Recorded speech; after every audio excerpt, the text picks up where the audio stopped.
Ayun, napakaganda umawit, napakasarap umawit. Tunay na ang Diyos ay makapangyarihan sa ating lahat. Dahil ang araw-araw ay tunay na bago pag-asa sa ating mga buhay. Amen? Bilang mga hinirang ng Diyos, alam ko na tayo ay hindi dapat nag-aalala sa anumang nangyayari sa sanlibutan ngayon. Dahil ang mundo ginagalawan natin ay tunay na naghahayag na ng tunay na kapangyarihan ng ating Diyos. Yan. Kung hindi ako nagkakamali, pumirma na ang lahat ng mga leader ng Middle East sa pamamulong ni Trump ng pangkapayapaan. Pero alam natin na ang kapayapaan na yan na sinasabi ng mundo, may mga pakilalim na layunin yan. Dahil alam na ng Panginoon bago pa nila plinahan yan. At lahat ng yan ay nagaganap ayon sa plano at kalooban ng Diyos. Kaya nga, kahit saan ako nakarating, kahapon, umakyat kami sa hardware ni Brother George. Nakamit ko yung asawa sa Bible study ni Brother George at ang iba pang mga nagtitinda doon sa hardware nila. Yun ang tanong nila, Pastor, ito na ba yung wakas? Kasi napakarami po ang nagsasabi, kahit saan natin magpapanood, na parang ito na yung wakas. Pero sa mga nagbabasa, alam na alam po nila yan, na hindi pa yan ang wakas. Amen? Sa mga tunay na binangkaluban ng Diyos ng Espiritu ng pagkaunawa, yan ay pasimula pa lamang. Kaya, kung alam natin ang tunay na nangyayari sa mundo, sana ang puso natin hindi na para sa mundo, kung hindi para sa Panginoon na ating nilahantay na huling babalik. Alam niyo po, kaysa pag-usapan natin ang pagbabalik ng Panginoon, napakarami na pong pamantayan mula pa noon. Sa panahon pa lang ng mga apostol, sinasabi nila na babalik ang ating Panginoon Jesucristo. Kaya sa mga naghahantay, ang dami na ang nagkakaroon ng mga agaw-agaw kung yan pa itotoo. Yan pa ay mangyayari pa kasi ang tagal na, wala namang dumarating. Kasi po, ang akala natin, darating ang Diyos ayon sa ating plano. Okay? Darating po ang Diyos ayon sa plano niya, hindi sa plano natin. At mas masarap yung pag-usapan ngayon at patuloy na pag-aralan ang bagay na ito. Resourceful. Maparaan. Paano ba tinuturuan ng Diyos at ng Biblia ang kanyang mga anak upang dumating man ang kapighatian na nangyayari sa sanlibutan ito ay hindi sila nagkakaroon ng pagkakakilangan at pagkabagal. At bakit itinuturo ng Biblia na ang tao na mayroong pagkaunawa at kaugnayan sa ating Panginoong Diyos ay iba ang pamumuhay sa mga taong walang pag-asa sa sanlibutan. Paano sinasabi walang pag-asa? Pastor, bakit kayo lang marang may pag-asa? Paano naman kami? Isa lang ang sasabihin ko. Kung nakikita po natin ang ating mga sarili at kung nakikita rin natin ang kapaligiran, ang mas masakit po ngayon na nangyayari, mas marami na ang pinapatay na may kaugnayan sa ating Panginoon sa Kristo. Sa mga bansa na ipinangangaral ng Panginoon sa Kristo, kinikidnap na po ang mga Kristiyano. At mga pastor na nagkakaroon na ng lakas ng loob. Kasi sabi ko nga po sa inyo, hindi po pwedeng tigilan kahit ng kapangyarihan ng impyerno ang ministeryo ng Diyos. Kaya kahit alam nilang komunistang bansa, marami po ang pastor na pumupunta para makapaghayag ng salita ng Diyos. Pero alam natin na ang mga pastor na to ay binuhuli, ikinukulong ang iba, minamasakit at pinapatay. At minsan pa, napanood ko matagal ng panahon, maraming mga pastor sa iba't ibang mga bansa, missionary, na kapag nahuli nila, sinusunog ng buhay. Ganon ang mundo kagaling kapag ikaw ay may Kristo sa puso mo. At kung ano man ang mangyayari sa mundo pagdating ng panahon, isang babala na ang ipinapaalam sa atin ng Diyos. Dahil sa ayaw natin at sa gusto, mangyayari ang lahat ng ito. Okay? Ngayon, kung mangyayari ang lahat ng ito, ano ang gusto ng Diyos na ipaalam sa atin? Na ang mga hinirang ng Diyos ay hindi nagkakaroon ng pag-aba na katulad ng mga walang pananampalataya. Kaya naman, ang pagiging resourceful o yung maparaan, dapat hindi mo nawawala sa mga hinirang ng Diyos. Bakit? Sabi ko doon sa binasa ng ating Bible leader kanina sa kanyang scripture reading. Sa Tagalog version po, ito ang ipinapaalam ng Diyos sa mga hinirang. Hindi po ipinapaalam ito sa hindi hinirang dahil alam naman natin lahat na ang hindi hinirang ng Diyos ay hindi kailanman makakaisip ng mga bagay na makapagpaparangal para sa Diyos. Ay katulad, iba, hindi mo naman pwede sabihin yung pastor, paano kang pala'y gumagawa naman sila ng mabuti. Kahit hindi naman sila may kaunayan sa ating Panginoong Kristo. Yes, hindi mo po sinasabi na Kristiyano ang gumagawa naman ng mabuti. Pero kung gusto mo magkaroon ng halaga ang mabuti mong ginagawa, hanapin mo ang gumagawa ng kabutihan sa mundo. Walang iba kung hindi si Kristo. Bakit siya tinawag na mabuti? Dahil siya ang tunay na mabuti. Tayo ay gumawa ng mabuti, walang kaunayan sa Kanya, mapapawalan halaga ang lahat ng mabuti. Dahil unang, wala tayong kaunayan sa tunay na mabuti. Okay? Kaya sabi dyan,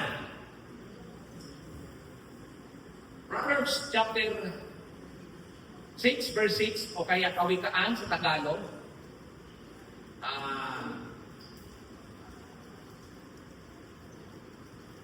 mabuting balita Biblia ito. Tingnan mo, yaong langgam, ikaw taong uod naman. Pamumuhay niya ay masdan mo, at nang ikaw ay mamulan. Kahit siya ay walang punong sa kanila'y napuutos, walang tagapamahala o tagapasid na sinusunod. Ngunit nag-iiba ng pagkain sa takaraw, kailangan iniipon at kung panahon ng anin. Manalangin tayo sa dakilang ang mga mapagpalang Diyos. Sa umaga po ito, huling araw Panginoong Diyos ng buwan ng Ino. Pag-aaral Panginoong Diyos ng layunin, matuto kami bilang mga hinirang mo na maging matatag sa lahat ng aming nararanasan. Panginoong Diyos, hindi may kakailan ng lahat ng nagaganap. Mga tanda ng iyong pangako ng pagbabalik ay nakikita. Alam namin, Panginoon Diyos, ito'y panimula pa lang. At ito'y nangyayari, Panginoon, sa ayaw namin ng Diyos. At ang namin ito, Ama, ay sa pamamagitan ng ito at aral na ito na ang pagsasalusaluhan sa magang ito. Pagkalubin mo po na itago sa iyong likuran ng iyong lingkod.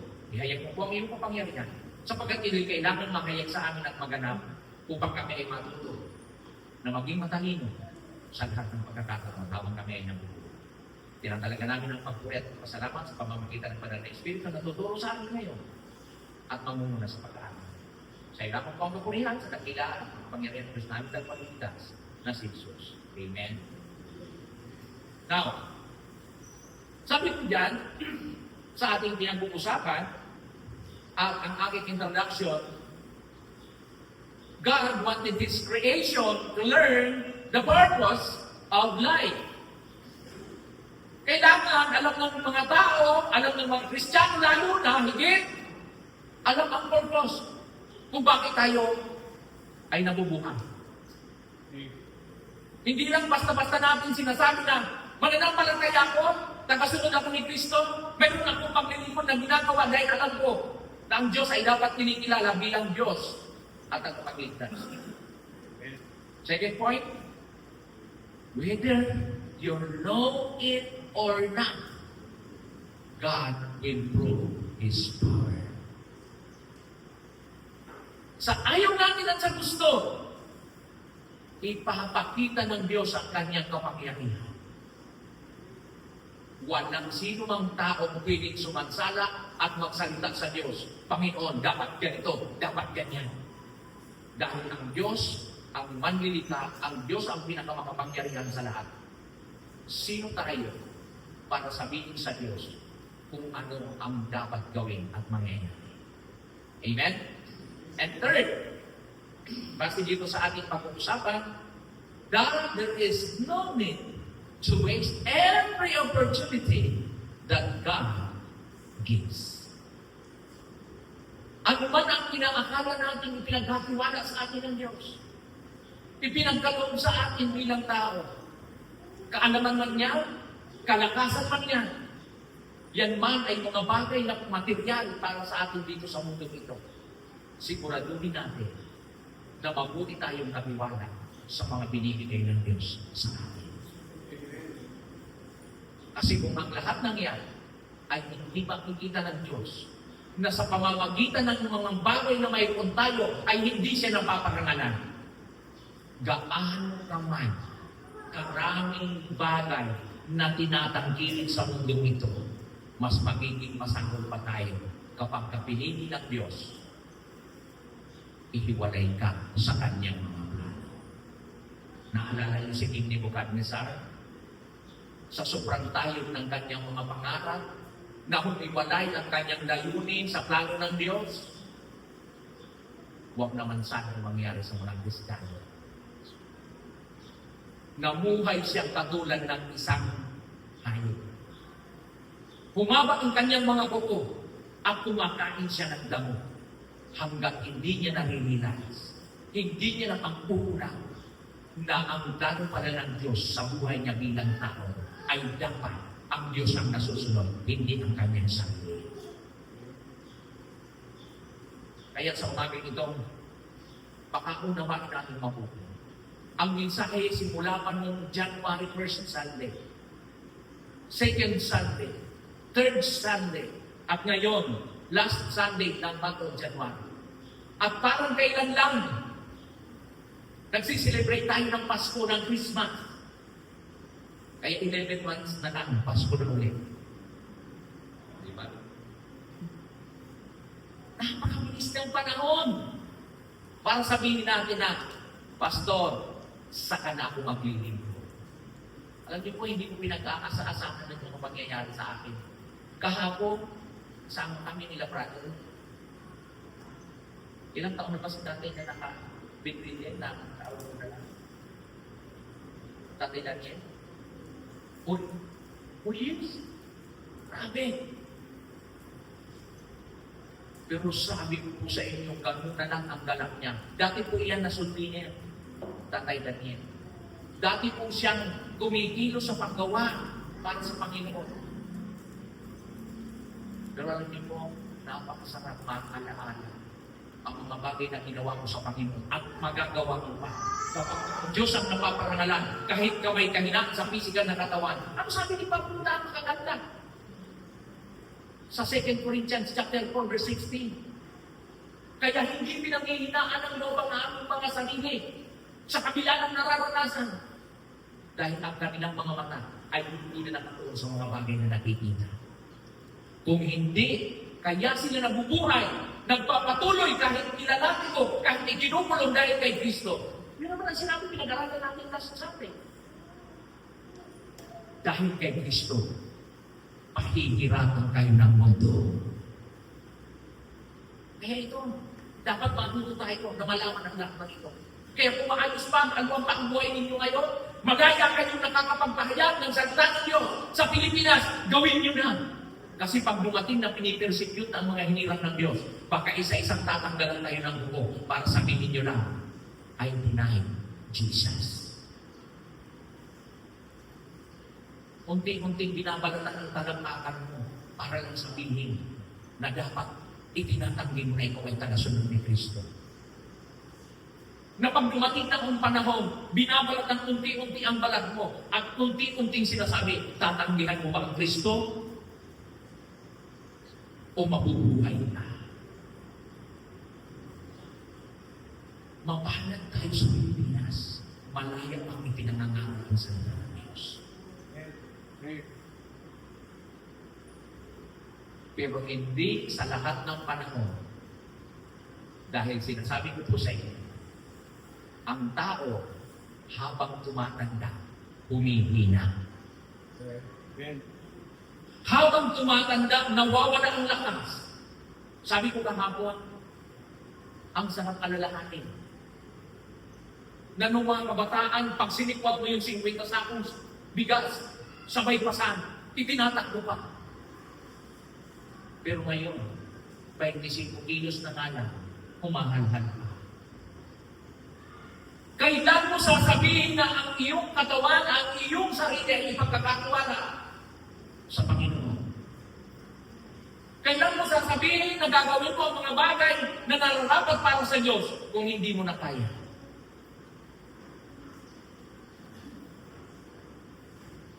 Tingnan mo, yaong lang. Tingnan natin ang magagawa ng Diyos sa mga buhay natin habang tayo ay nabubuhay. Yes, hindi masamang mangarap.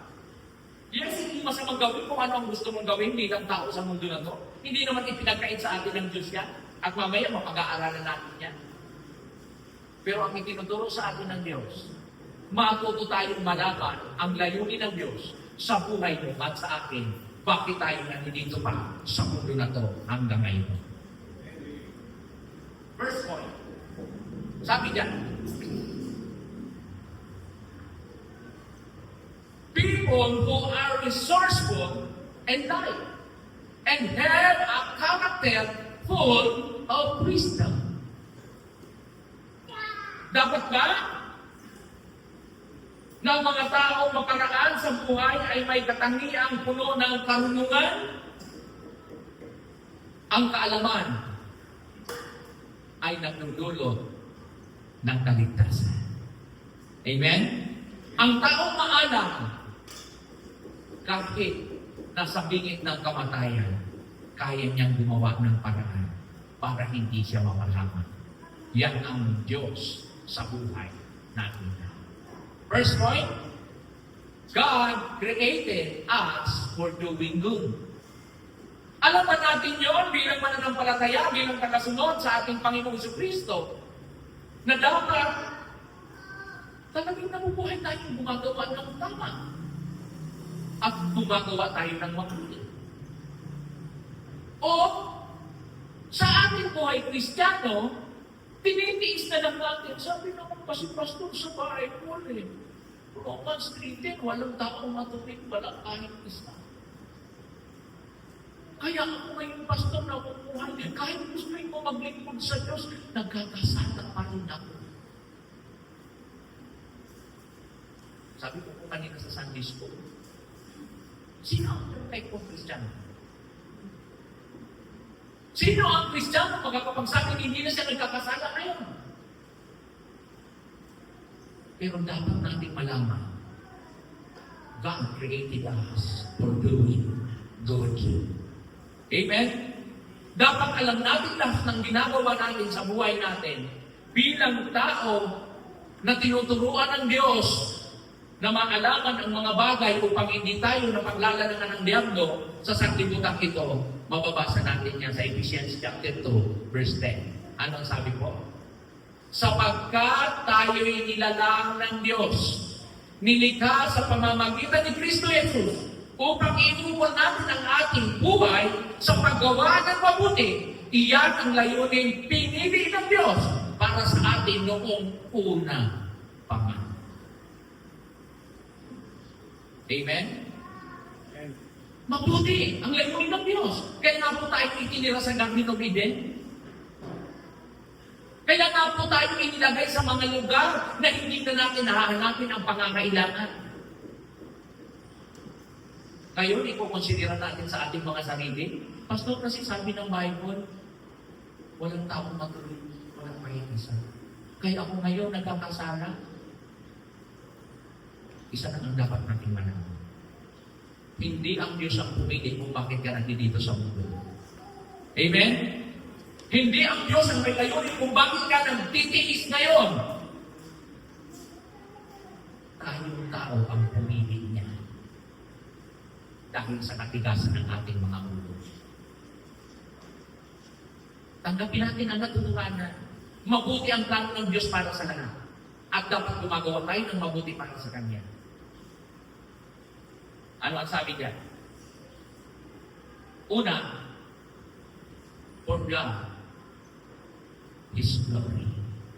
Ikaw pala, tayo pala, na kumikilala sa Diyos ng katuwiran at katotohanan, at para makagawa ng mabuti, dapat ang ginagawa pala natin bilang hinirang ng Diyos at nananampalataya kay Kristo. At sinasabing mananampalataya, Kristiyano, dapat for God, His glory, ang ating mga ginagawa.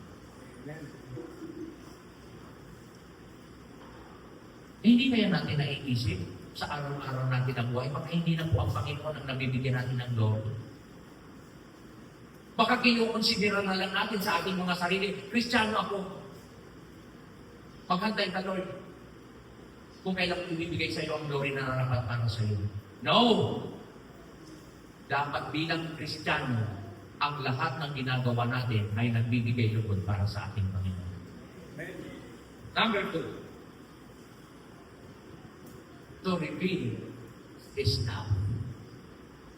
Para mapatunayan na ikaw ay Kristiyano, para mapatunayan na ikaw ay tunay na anak ng Diyos, dapat napapatunayan sa iyo ang pag-ibig na sinasabi ng Biblia sa iyo at sa mga tao na kapaligid sa iyo. Ang Diyos ba pababa sa lupa para sabihin, minamahal ko kayo? Ay parang saan pa yung salita na sinasabi natin, we live like Jesus? Na parang sinasabi natin na bubuhay ako dahil kay Kristo. Hindi na ako nabubuhay sa dating sarili ko. Parang saan pa? Na tayo ay nagsasalita tungkol kay Kristo kung sa ginagawa natin, imbis na napapangalan si Kristo na bibigyan ng glory, nagiging katitisyuan na tayo. Remember, Matthew said,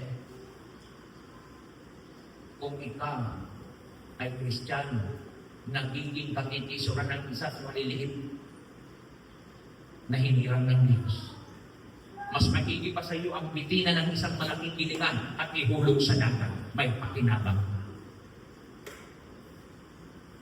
Kung magiging katitisuran lang tayo bilang Kristiyano, baka isipin natin mabuti na ang love na sinasabi ng Panginoon na gusto niyang ma-reveal sa sanlibutan ay hindi nakikita talaga sa atin. Baka malaki ang pananagutan natin yan. And number 3, sabi niya, to bestow His blessings. Para may pagkaloob ang kanyang mga pagpapala. Alam niyo po, kahapon sa aming visitation and Bible study, alam niyo po pala, kapag ka natutulungan natin yung mga tao na umiiksakto sa panahon ng kanyang pangangailangan, then nilulok ng Diyos na matulungan natin yung mga tao na yan sa anumang paraan. The more na tinutulungan natin sila, lalo silang nakapagpupuri sa Panginoon. Lalo glory ng Lord ay naipapakita sa lahat. Dahil sa ginagawa natin na pagtulong sa Kanya. Kaya pala hindi inaalis ng Diyos ang mga bagay na ito. Dahil paano na ipapaabot ng Diyos ang pagpapala? Kaya ano ang sabi? Minsan may mga kakilala tayo, lalapit sa iyo. Patago pa yun pasimple pa yun. Pastor, share the blessing. Sister, brother and sister, share the blessing. Kasi bakit? Nakapagbibigay man tayo sa hindi na magbabalik sa atin. Nagagawa natin patotohanan ng sinasabi ng Biblia na ang mga pagpapala ng Diyos ay nagagawa dahil sa iyo at sa lahat ng mga hiniran ng Diyos. Dapat naiintindihan natin ang layunin ng buhay. Dapat alam natin kung ano ang plano ng Diyos. God wanted this creation to learn the purpose of life. Dapat alam natin na hindi tayo basta lang nabubuhay bilang Kristiyano tagasunod kay Kristo. Kung hindi, may layunin tayo na ang ginagawa ng Diyos nakikita sa mga buhay natin. Number, sabi niya, so that everyone would obey His orders. Makikita para sa lahat ay sumusunod sa mga pinag-uutos ng Diyos. Kristiyano tayo, pero wala pa tayong nagagawa hanggang ngayon sa kung ano ang pinag-uutos ng Diyos. Mga minamahal ko, hindi kayo inuutosan ng Diyos para sa sarili niyang kagustuhan. Nakuutusan tayo ng Diyos. God, His purpose. Ano sabi sa John 3:16? Memorize siya ng napakaraming Kristiyano. At ipinangangalagdagan yan. Pero minsan pa nagawa natin yan para sa ating kapwa. Nakapag-share man lang ba tayo ng mabuting balita sa mga tao na hindi ka mapapahamak kahit ikaw ay makasalanan? Na dapat sana ikaw ay patungo at dadaos-dos na talaga sa impyerno kahit ano mangyari. Memorize natin yan. Pero itinuro pa sa atin na dapat ginagampanan natin yung command. Sapagkat gayon na lamang ang pag-ibig ng Diyos sa sanlibutan o sa sangkatauhan. Kaya ibinigay niya ang kanyang kaisa-isang anak upang ang sino mang sumampalataya sa kanya ay hindi mapahamak kung hindi magkaroon ng buhay na walang hanggan. Karamihan sa mga tao ngayon, bahala ka mapahagok sa buhay kung di ka sulo mo. Ano sabi ko kanina? Usap ko kanina. As Brother Mark, buti na lang. Ang Diyos, hindi natin katulad mag-isip. Buti na lang, ang Diyos, ipinapakita ng kanyang pagmamahal sa atin. Kasi kung ang Diyos katulad sa ating mag-isip, hindi niya pinapakita ang pagmamahal niya, kawawa tayo. Yung talagang sasabihin natin, katigasin kasi ng ulo mo, mapahama ka sa kasalanan mo. Ganon. Kasi bakit? Ipinapaalam na ng Diyos kung sino siya, itinuturo na kung ano ang dapat natin gawin, pero sarili pa rin natin ang sinusunod. Kung ano pa rin yung gusto natin, yun ang ating ginagawa. Sabi ng Diyos, alalahanin mo ang araw ng pagkikipagtipon. Yes, Pastor, inaalala ko naman yan. Kaya nga, hindi mo, Pastor, nasa church ako. May nabasa ako sa post. Hindi dahil linggo-linggo, nasa church ka. Alam niyo po may nagsabi niyan, pag linggo daw nasa church ka, alam mo kung sino ang pinapakita mo ng pagmamahal? Mahal mo lang daw si Pastor. Kaya mga hindi nagmamahal sa Pastor, huwag kayo pupunta pag linggo.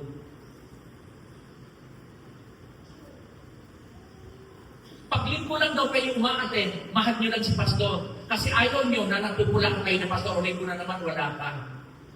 O nung linggo, Francis, wala ka. Alam nyo, napapatunayan kung gano'n yung mamahal ang Diyos. Dapat nasa prayer meeting kayo. Doon nyo kinakausap ng harap-harapan ng Diyos. Pastor, nagpipray naman ako sa bahay. Kaya sabi ng Diyos, alalahanin ang pakikipagtipon. Hebrews 10:25. Ang bigat na nga sa'yo ng prayer meeting. Tapos sabihin mo, may karapatan kang pumasok sa karera ng langit. Oo. Ang taas-taas ng langit ay yung second floor lang ito. Para sa prayer meeting, hindi mo maakyat. Tapos pagdating sa langit, gusto mo makapasok?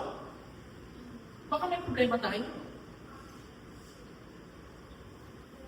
Kung tunay natin na pinapahalaga ng gawain ng Diyos, hindi lang sa araw ng linggo ang pagsamba. Hindi tayo mga sabatista, tinanungkulin yan eh. Kailan ba ang banal ng pagsamba? Banal lang ba pag linggo? Lunes hanggang Sabado, hindi na tayo banal? Ang kabanalan ng Diyos, oras-oras, araw-araw, minuto-minuto, banal ng Diyos. Amen?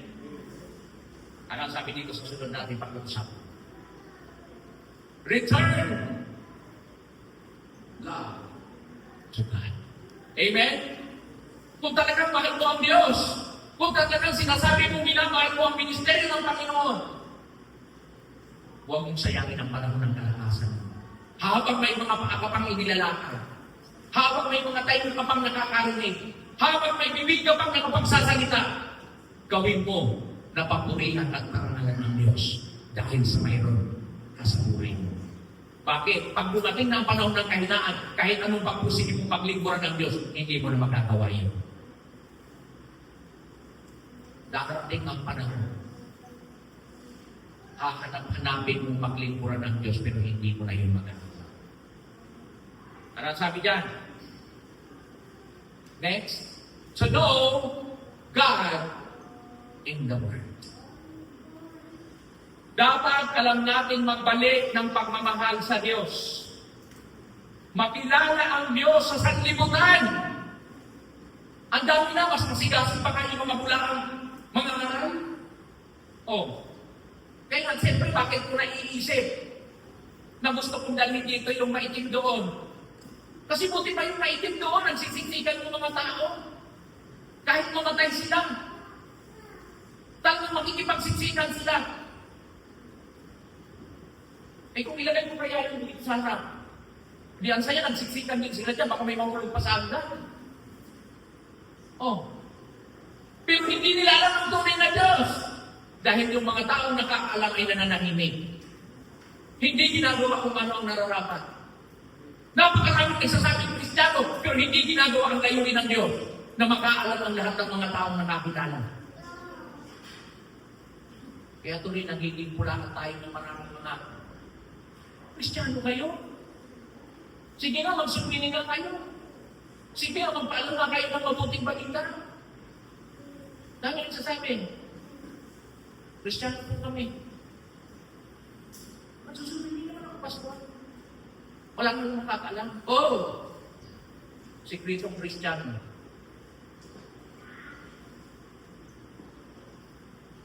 Baka gumawa nga ang Diyos ng mga sikretong Kristiyano. Narinig ko yan noon eh. Kami pastor ng mga secret disciples. What a blessing! Secret disciples? Ilantad mo para malaman ng Diyos na ginagawa mo, nakikilala siya ng mga tao na paligid sa iyo. Baka mamaya nakikisuran na tayo, hindi pa natin alam.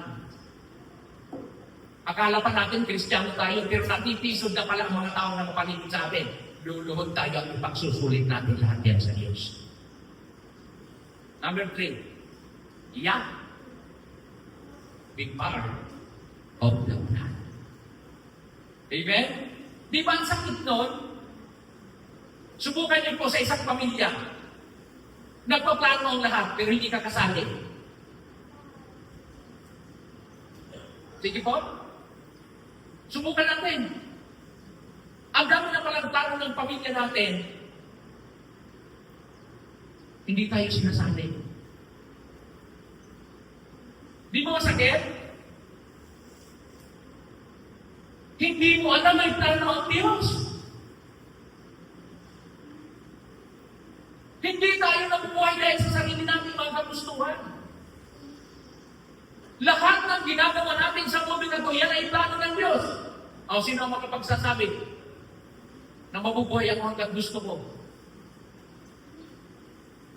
O sino ang makapagsasabi, simula ngayon, Pastor, alam ko ang mangyayari sa susunod na linggo. Lahat yan tayo ng Diyos. Wala tayong participation dyan.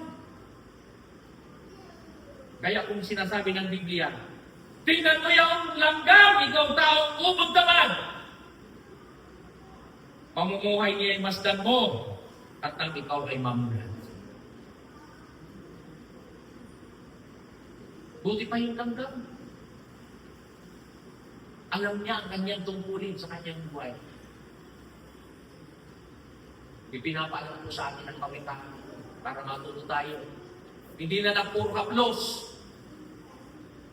Hindi na lang puro pampalubag loob. O hindi minsan dapat nararanasan din natin na nalalati ko tayo. Pinag-aralan natin yan. Nasa Hebrews chapter 12 yan. Ang Diyos nating Ama, parang ama sa lupa, namamalo. Pag nagkakamali. Ang Diyos natin ay talagang mayroong ginagawa, hindi pwedeng wala. Araw-araw, hindi po natutulog ang Diyos, yun ang sabi sa kanta. Hindi natutulog ang Diyos. Kaya kung minsan nararanasan natin yung mga bagay na hindi makatuwiran, itanong natin mismo sa Diyos.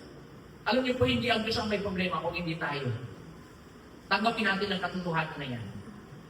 Pagkaparang hindi natin nararanasan ang mga bagay na inaasam natin sa buhay, sabi kanina doon sa Sunday School, pinag-aralan natin, gawin mo maging karapat dapat sa paningin ng Diyos at ipagkakaloob sa iyo ng Diyos. Ano man ang hilingin mo sa Kanya. Sinungaling ba ang Diyos? Pero tandaan mo, kahit anumang bagay na inaakala mong nagpapagaan at nagpapaganda ng iyong buhay. Kapag ka ikaw ay pinutol ng Diyos dahil hindi ka namumunga, matutuyo ka na. Matutuyo ka, madadry ka lang ng Kristiyano. Maiisip mo lang sa sarili mo, dapat pala hindi ako naging ganito. Kasi kung tunay na may espiritu tayo sa puso, hindi tayo mapahayag na wala tayong ginagawa sa ating Diyos. Kasi bakit? Ito lang sasabihin ko sa inyo. May sundalo ka na hindi nakikipaglaban? Suot mo lang yung uniforme mo? Pasok-pasok ka, balik-balik ka lang? May dala kang baril, pero hindi ka naman nakikipaglaban. Wala kang anumang argumento sa buhay mo. Naka-uniform ka nga bilang sundalo, pero wala kang gera. Tandaan natin. Be part of the plan. May plano ang Diyos. Dapat alam natin, bahagi ba talaga ang plano ng Diyos? Eh, paano pag dumating na yung panahon, biglang, sabi pa naman, darating daw ang Diyos katulad ng magnanakaw. Oh. Kaya nga ayaw kung minsan na pinag-uusapan ng pagbabalik ng Panginoon. Kasi darating siyang katulad ng magnanakaw, sino nakakaalam niya? O ang daming nagpropesya ng nakarang taon. Oh. Babalik na daw. O hanggang ngayon, nakanganga dahil hindi naman bumalik. Hindi yan pinag-uusapan dahil ang Diyos ang nakakaalam niya.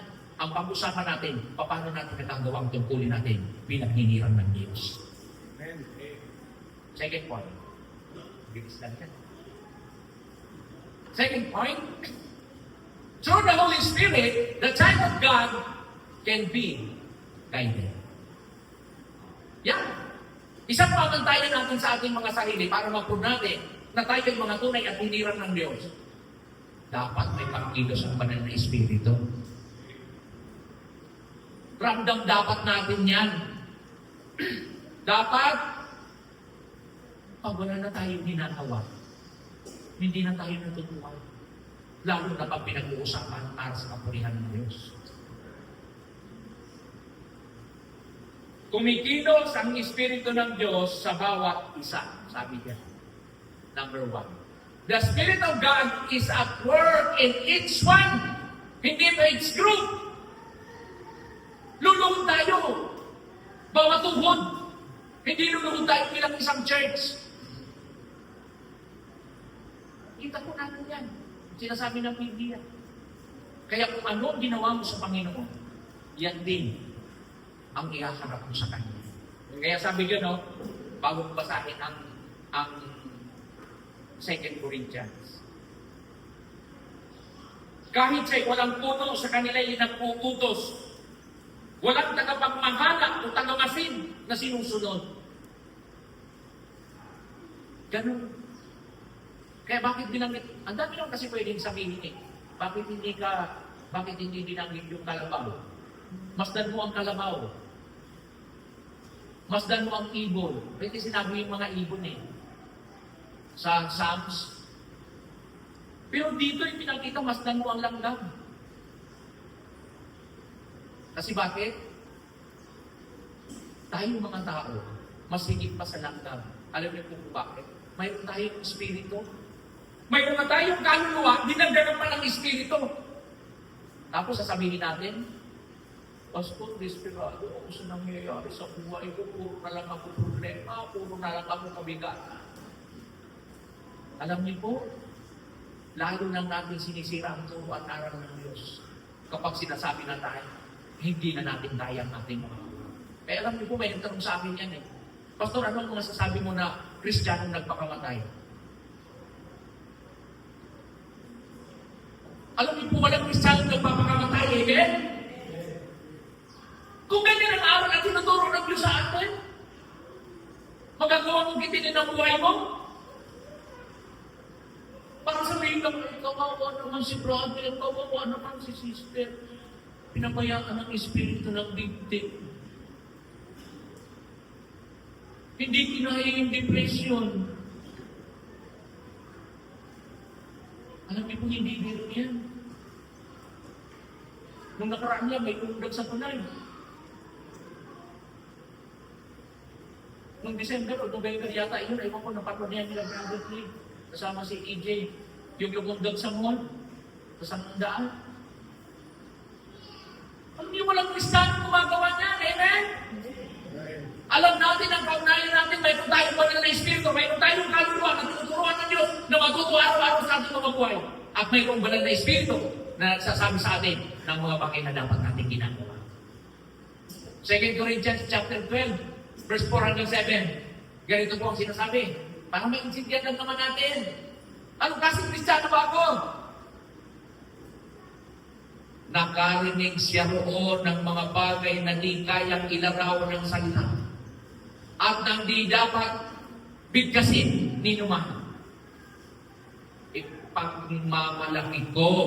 Ano narinig? Ipagmamalaki ko ang taong iyon at hindi ang aking sarili. Maliban sa aking mga kahinaan. Verse 6, at kung ako'y magmamalaki man, hindi ako lalabas ng mal, sapagkat totoo ang sasabihin ko. Ngunit hindi ko ito gagawin, sapagkat ayaw kong mag-isip ang sino man. Verse 7, nang higit tungkol sa akin kaysa sa kanyang nakita o narinig sa akin. Ngunit, upang hindi ko ipagyabang ang kamanghamanghang pahayag ng Diyos sa akin. Ako ay binigyan ng isang kapansanan sa katawan na nagsisilbi kong sugo ni Satanas upang pahirapan ako at nang sa gayo'y hindi ako maging panalo. Ganyan ang mga hinirang at lingkod ng Diyos na nagiging tagasunod ni Kristo. Hindi na pinapansin ang mga bagay na mayroon sa Kanya bilang mahina, bilang kawalan. Hindi nagiging dahilan para sa Kanya na hindi ko yan kaya, Pastor. Wala akong alam dyan, Pastor. Tawagin niyo na lang yung iba. Baka si brother, baka si sister, kaya yan. Baka po kasi hindi ako karapat dapat yan, Pastor. Baka po kasi may karapat dapat para dyan. Alam nyo, kung ginagawa na ni Satanas na pamalo sa atin ang mga bagay na kinasanayan natin, baka kailangan natin lumipat ng comfort zone para hindi natin makita kung ano ang plano ng Diyos sa mga buhay natin. Tinatambak tayo ng diablo araw-araw. Pagkakala natin, komportable na tayo sa kalagayan natin bilang Kristiyano. Okay dito, hindi ako masyadong bago. Okay dito sa kalagayan ko bilang Kristiyano. Wala akong masyadong ginagawa. Pupunta lang ako sa church. Pupunta ako doon. Makikinig ako kay pastor. Naintindihan ko naman. Maganda naman yung mensahe ng pili ko. Pagkatapos uwi, balik sa dating gawin. Na? Pagkatapos nakakakinig, balik sa kung ano ang kinasanayan. Kaya tuloy, ang akala, Kristiyano lang talaga, pang linggo. Pag Lunes hanggang Sabado, balik muna sa mundo.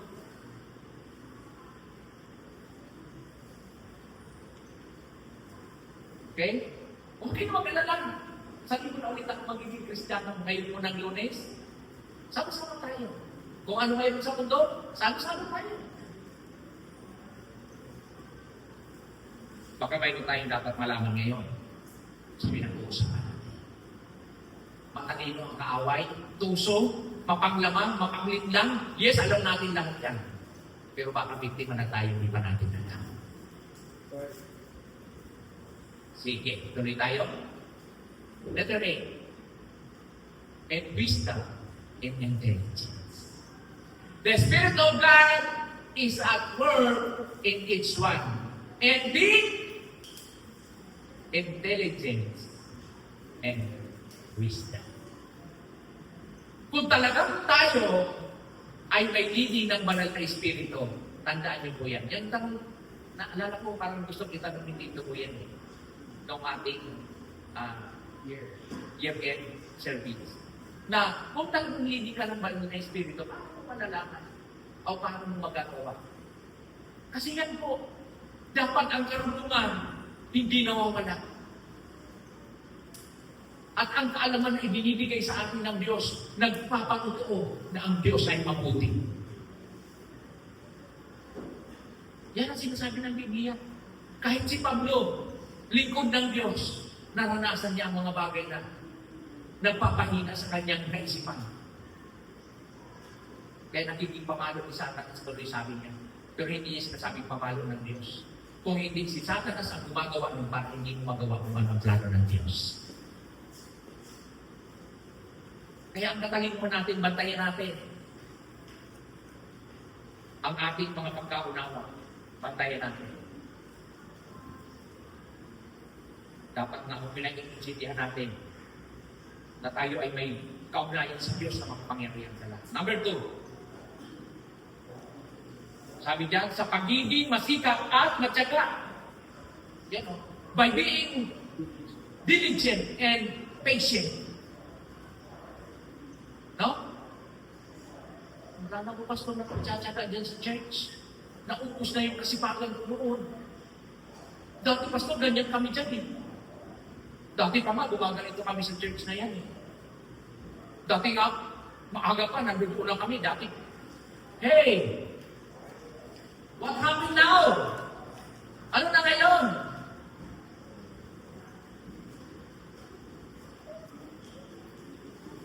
Baka yung queens ng the Spirit hindi na nangyayari sa buhay natin. Yung ayaw ng Espiritu, baka wala na. Baka kailangan na natin ng revival. Baka kailangan na natin inaalam kung ano yung mga bagay na nagpapalakas sa atin. Kasi hindi na natin maranasan yung plano ng Diyos. Next, number 3. Trusting that God can do anything. Yun. Baka pagka nangyayari sa atin, sabi ko sa Bible, Pastor, kaya naman ng Diyos gawin ang lahat. Pero bakit ang tagal-tagal ko ng Kristiyano, hindi ko maranasan yung kayang gawin ng Diyos ang lahat? Alam niyo po, ang totoo talaga niyan, hindi naman ang Diyos ang may problema eh. Baka hindi natin tinitinan ang sarili natin, tayo ang may problema, hindi ang Diyos. Baka tayo ang hindi nakagagawa ng kalooban ng Diyos, kaya hindi may pagkaloob ng Diyos ang nararapat para sa atin. Number 2. Sabi ka. Having knowledge holds blessing. Ito yun. Kasasabi ko lang. Baka, sabi ka, ang pagkakaroon ng kaalaman, hawakan ng mga pagpapala, baka hindi kasi natin naiintindihan sa mga ginagawa natin, lalo na ang laman ng pagpapala ng Diyos. Baka lalo sa mga sarili natin mga ginagawa at sarili natin kagustuhan, hindi na kaugnay sa Diyos, lalo na ahadlangan yung mga pagpapala kasi sarili na natin ang nasusunod ng ginagos. Matthew chapter 6 verse 10, kasama ko ito sa itinuro ng Diyos para matuto tayong manalangin. Matuto tayong magpasalamat, matuto tayong lumayan, matuto tayong humingi. Sabi niya, no? Sa itinuro ng Diyos na panalangin, dumating nawa ang kaharian mo, gawin nawa ang iyong kalooban. Sana, dumating nawa ang kaharian mo, gawin nawa ang kalooban ko. Kung paano sa langit, gayon din sa lupa. Sana kalooban mo. Para tama ang ginagawa natin. Yung kalooban natin ang nasusunod, hindi yung kalooban ng Diyos. Kaso hindi. Dumating nawa ang kaharian mo. Gawin nawa ang iyong kalooban. Hindi ang kalooban natin. Kung paano dyan sa langit, gayon din sa lupa. Hindi lang para sa lupa. Kung hindi maging nasa langit. Kaya alam mo ang mga anghel ng Diyos, kapag ay hindi nakagagawa, alam mo yung nagiging kahinatnan, sinusumpa ng Diyos. Oh. Eh, paano tayo sa lupa? Ayaw na ayaw natin isumpa ng Diyos, pero ang ginagawa natin, isumpa-sumpa sa Diyos. 11. Ibigay mo sa amin ngayon ang aming kakainin sa araw. Tandaan niyo po, kahit gaano makarami ng kakainin mo kung wala kang panglasa, kaya ang ibibigay sa iyo ng Diyos hindi lang pagkain, kung hindi maging masarap na panglasa. Kahit tuyo yan, ang sarap ng kain mo. Amen? Kasi alam mo na ang nagbibigay niyan sa iyo ay Diyos na manlilikha. Hindi mo pinoproblema ang pagkain.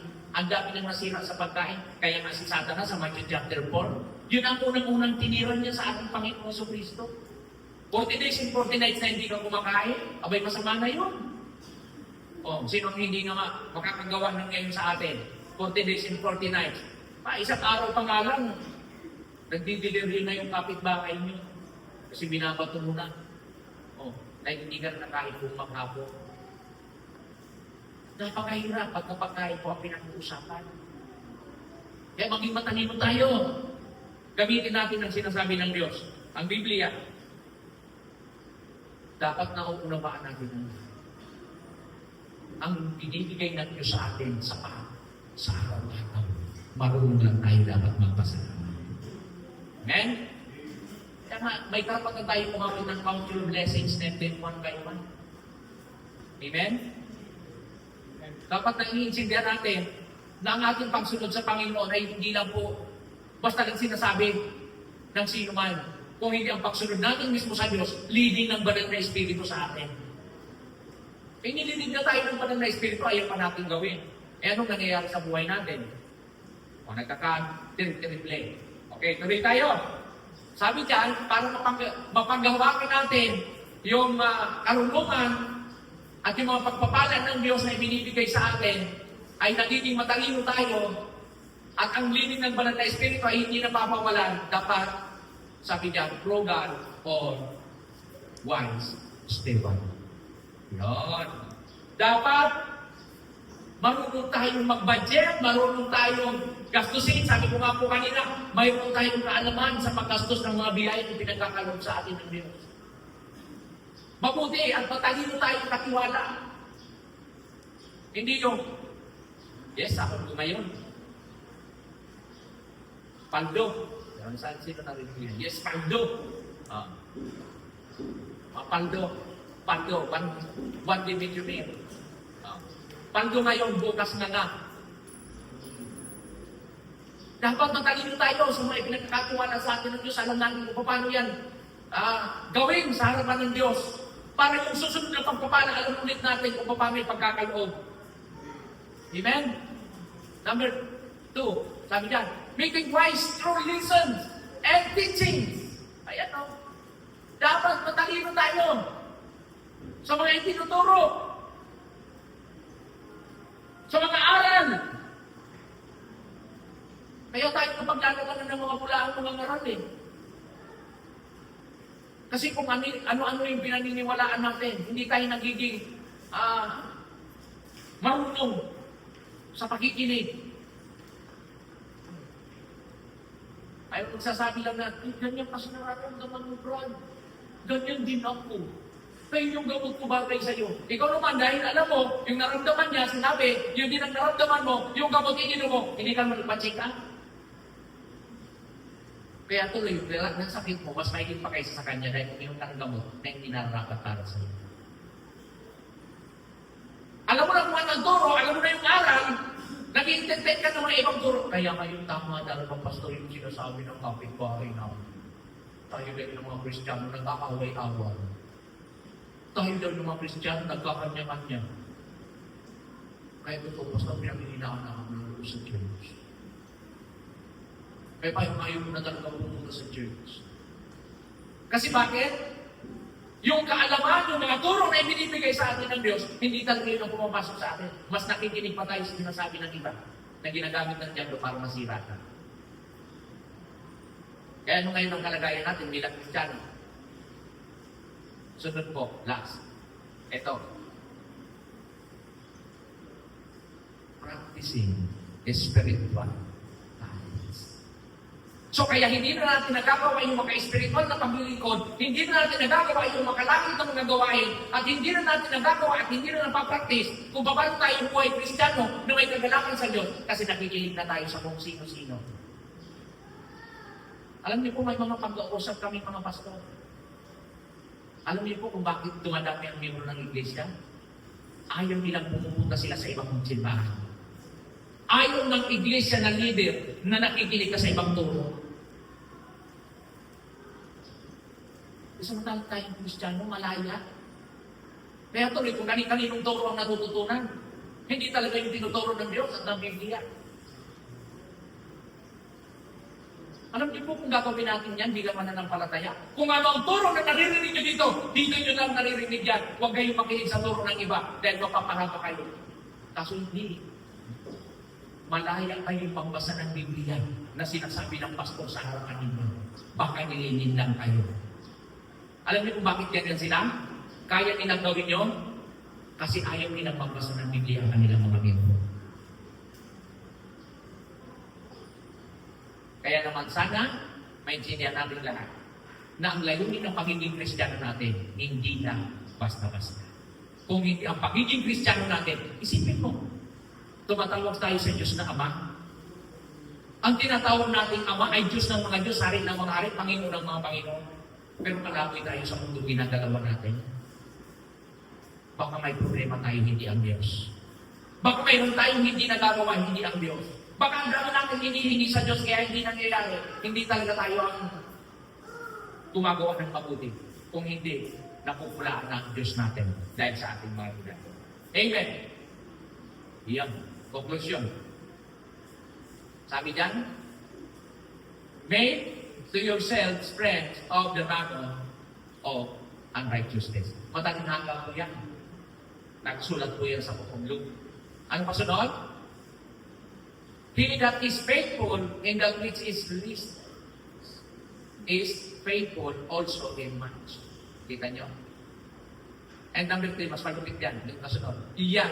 He that is unjust in the least is unjust also in much. Grabe. Kaya po, sana naiintindihan natin na yung sinasabi ng Biblia, God wanted His creation to learn the purpose of life. Whether you know it or not, God will prove His power. And sabi diyan, there is no need to waste every opportunity that God gives. Alam natin na ang ipinagkakaloob ng Diyos, hindi natin sinasayang.